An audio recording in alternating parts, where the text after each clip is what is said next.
Hey, everybody, it's Simone here with Bella again in the 64 Doors. Bella with the Living Matrix 64 Doors and Living Your Design. And today we are so excited because we're going to talk to the archetype of Gene Key 3 through the eyes of a child. So, Gene Keys 3, the city is innocence. The gift is innovation and the shadow is chaos. And we are so excited to be with you guys today and have this amazing conversation with the archetype of Gene Key 3. Bella, anything before we begin? No, I'm just excited to start and let you see what comes in. Okay, fantastic. Okay, so I'd like to communicate with the archetype of Gene Key 3. The soul of the archetype of Gene Key 3. Will you communicate with us? Oh,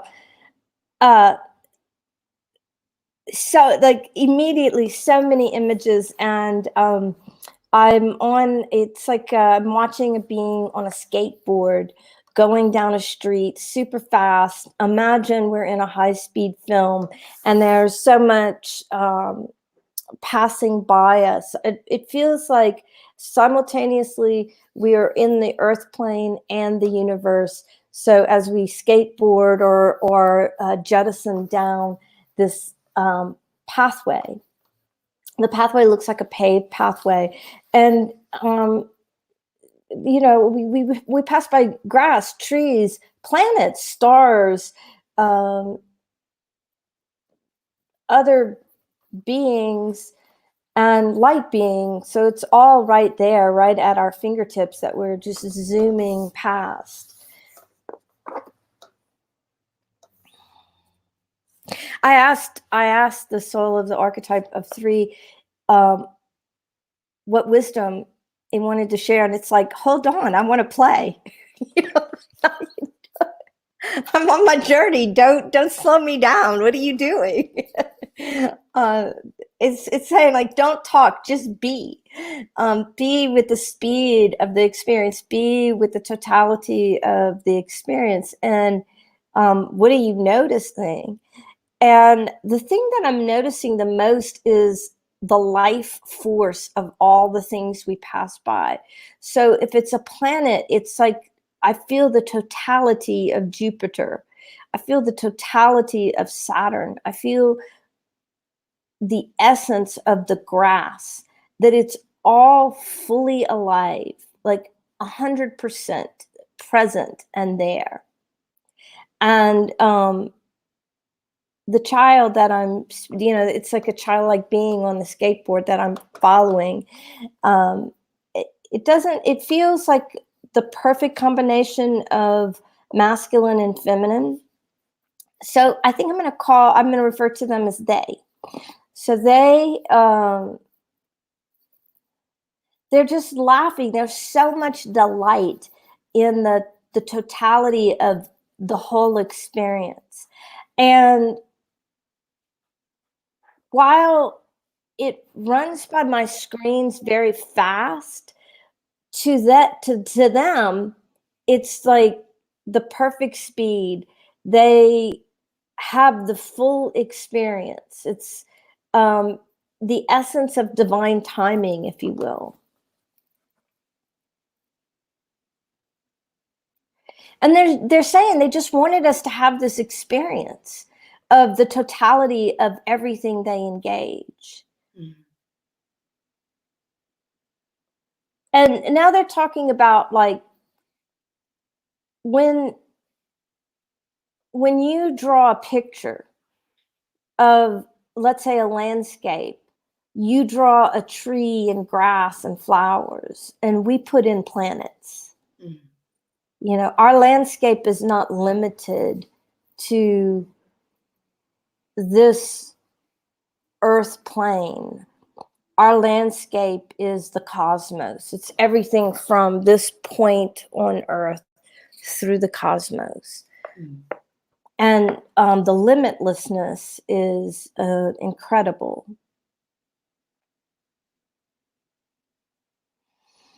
And now they're showing me, it's almost like they're talking about life cycles. So everything that I had seen or experienced, felt, was really living energy, and experiencing the totality of the living energy. But then they show me, there's a flower that's dying, and there's the totality of that experience too. There's no shying away from, um, they say, what you might say as light or dark,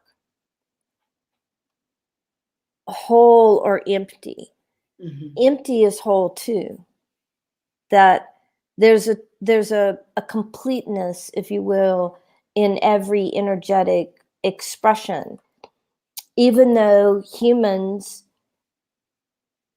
weigh and measure and quantify through the eyes of them, through the eyes of the child of the archetype of the soul. Everything is in its totality, in whatever state it is. It's in its completeness, it's in its wholeness, its field is perfect just as it is. And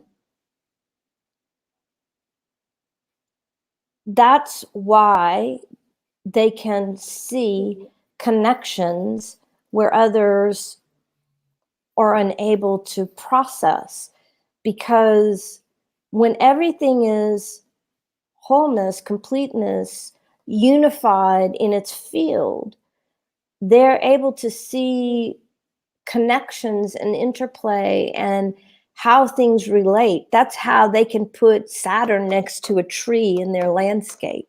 Mm.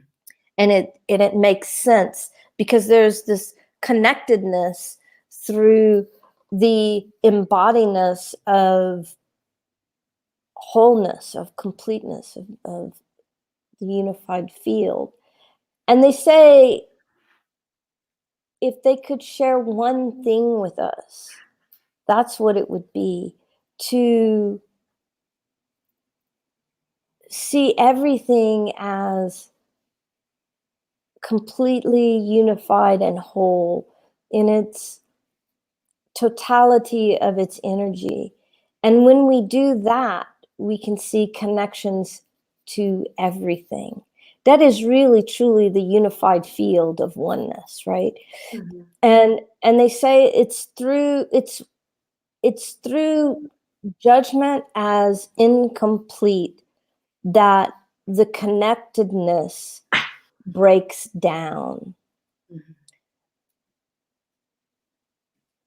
So they're saying everything you see it as full, whole, complete, and celebrate its itsness.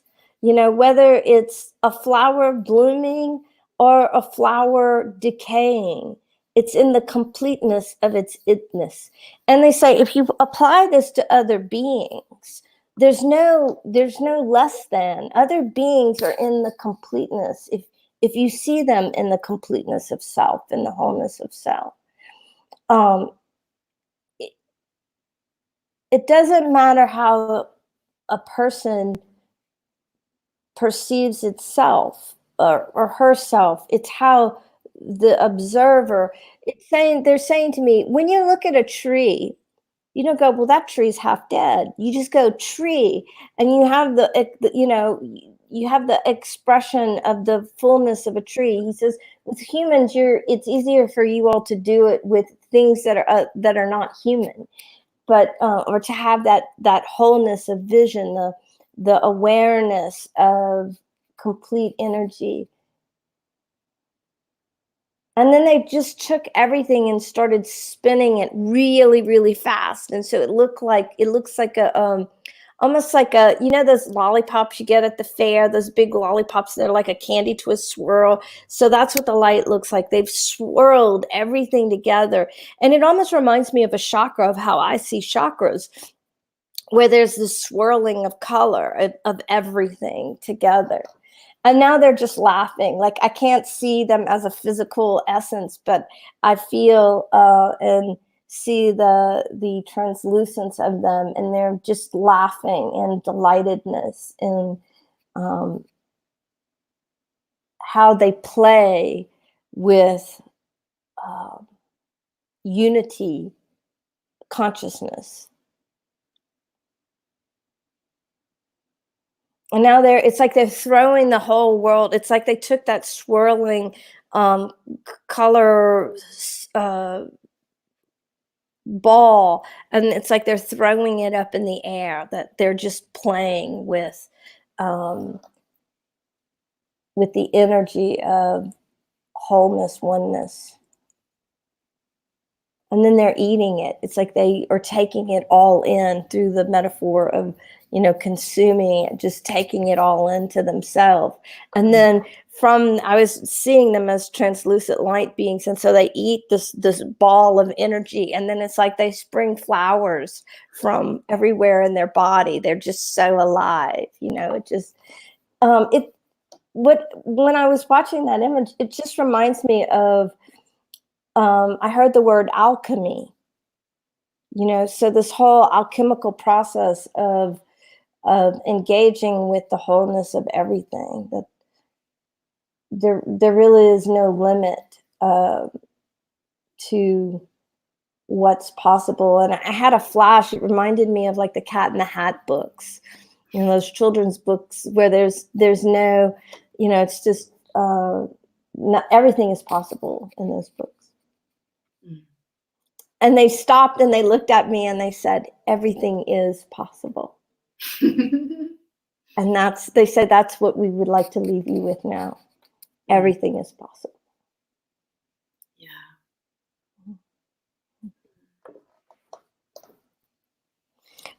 They are good. If you have some questions you'd like to ask them, we can see what they say. I feel this is a lot of the process that's been going on for all of us with Ashley as well, and Tim, when we've spoken about the third gene key, and I've seen these colorful explosions, and I've been, we're speaking with Ashley to create graphics, but what is that? Those explosions of color. But that's really how I see it, and that's how new alchemical truths almost, that's the mutations, things that weren't there before. That's what I see in the third gene key, and it is because it believes everything is possible, and it's not afraid of coming in with innovation to the world. I feel I have a little bit of a question, because I was thinking about children today when we were working with it, and it seems like so many of the children so early are kind of we take away that from them, that everything is possible. There are so many structures, there are so much input.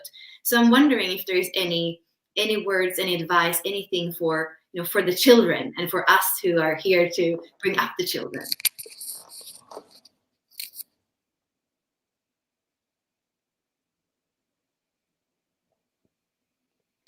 Well, the first thing they say is don't limit love. They say that love is limitless. And many parents and people experience love as boundary. And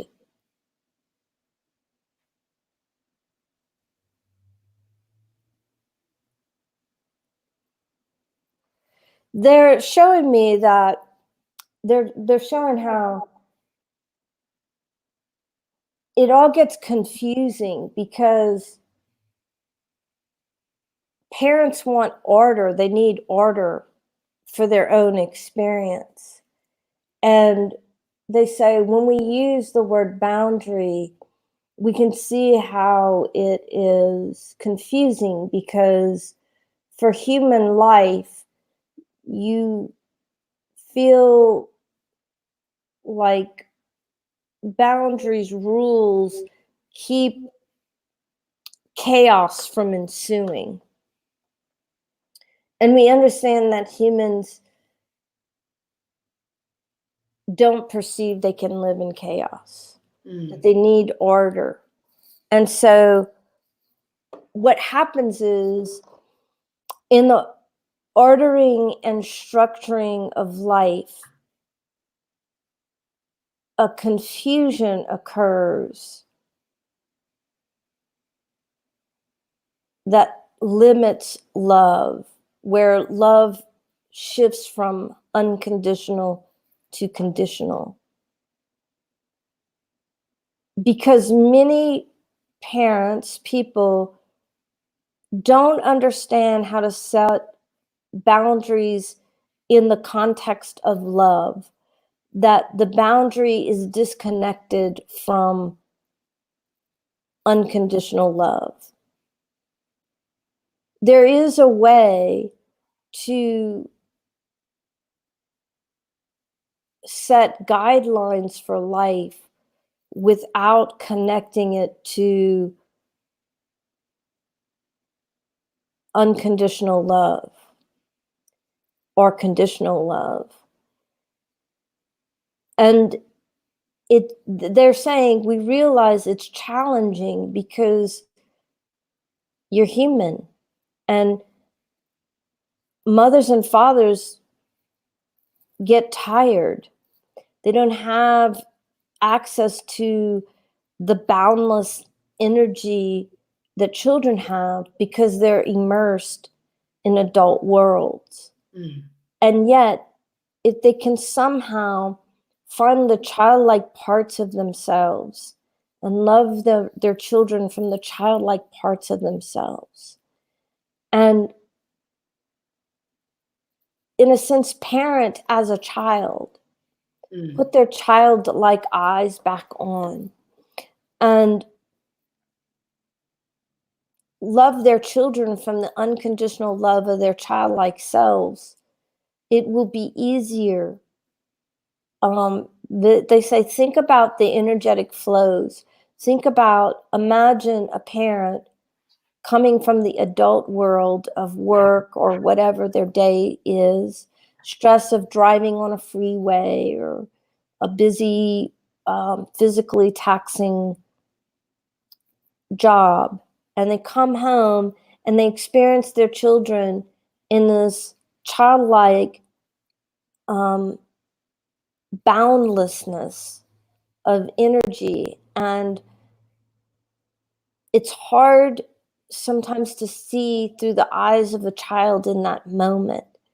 But if they can just go into themselves and remember that childlike self and activate it, say, I asked to communicate with the childlike part of myself. I asked the childlike part of myself to guide my communication with my children. They will unleash the boundlessness within them and communicate from a place of unconditional love, where setting guidelines and parameters for living are not tied to the child feeling loved or not loved. It's really the feeling of being loved or not loved tied to action that we're really getting at.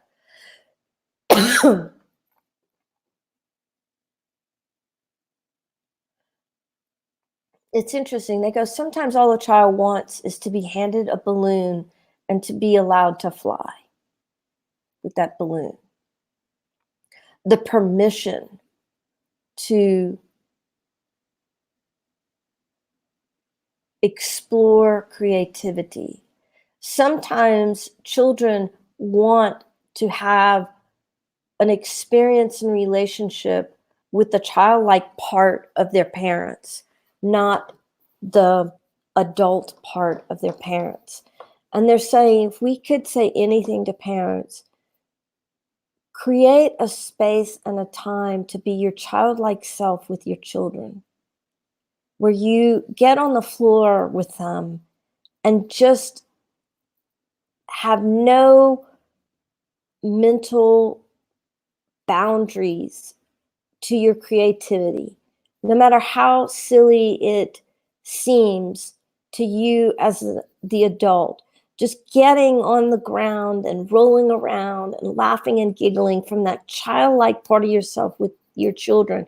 What you will see is that your children, your child will experience that childlike part of yourself, and that's what they hunger for. And so for those parents who come home and their children seem to be wild and crazy and cranked up and they are so excited, what they're really asking for is an experience of the childlike part of yourself.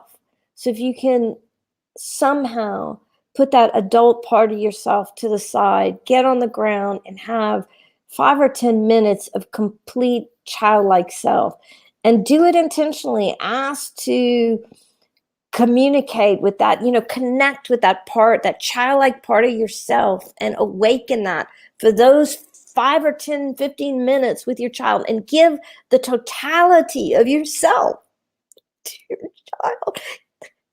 You will see what happens, in that beautiful wholeness of the experience. It will satisfy your children so much, and they will understand the feeling of being unconditionally loved and experienced. And they will experience you in that unconditional space. God, it's so beautiful to watch, on my screens. I hope I captured that for everyone listening. Yeah. I mean, I'm taking back to the Venus sequence and to the first 7 years or the first 14 years, and seeing that how spirituality and the physical vehicle can be nurtured, and then how the emotional intelligence is nurtured, so that when there is an experience of unconditional love there, I feel like so many of the things that makes us hide away from the SQ and the EQ later on and hide out in the IQ in the mind would be there's so many things that don't need to happen on the way there.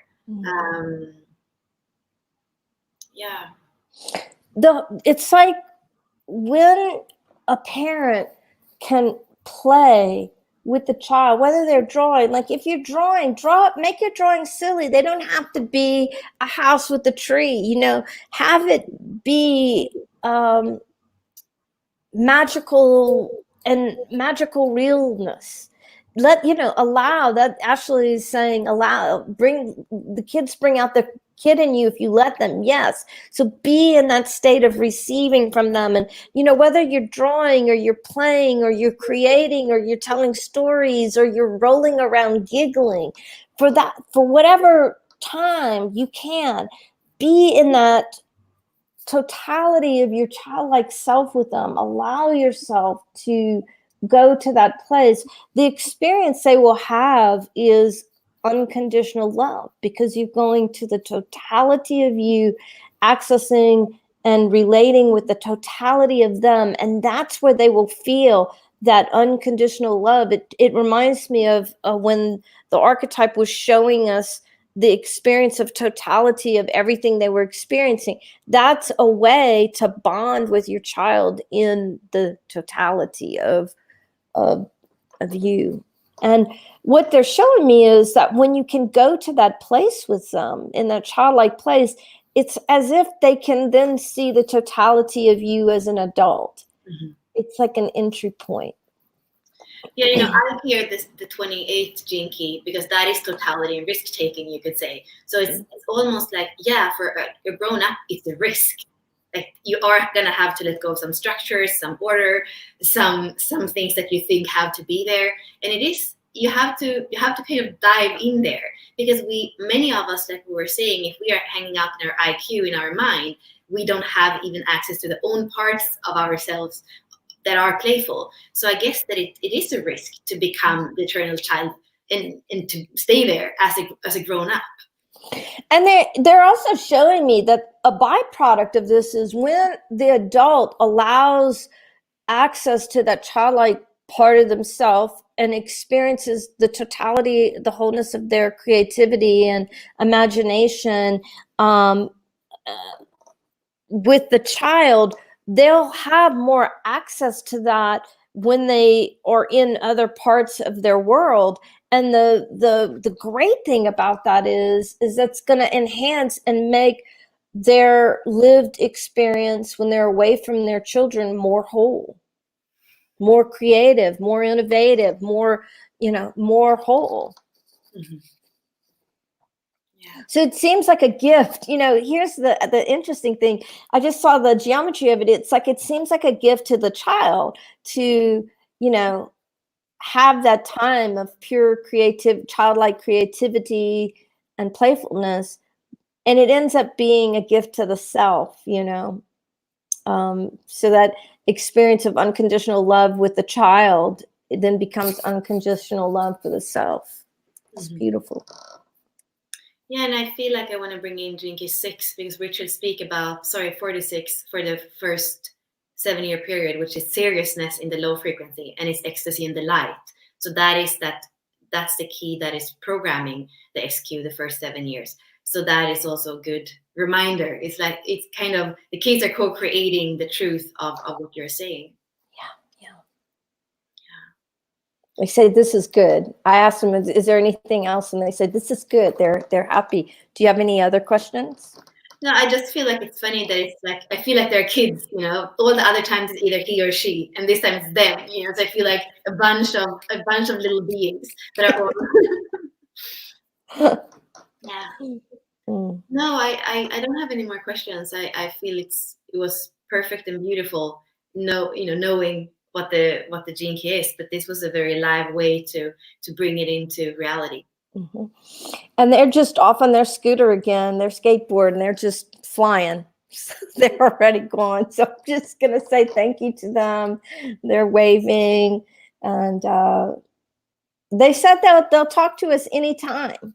So if we're talking to some other Jinky and if we feel like through the eyes of the child, Jinky 3 would help, they say, call us in, we'll communicate with you.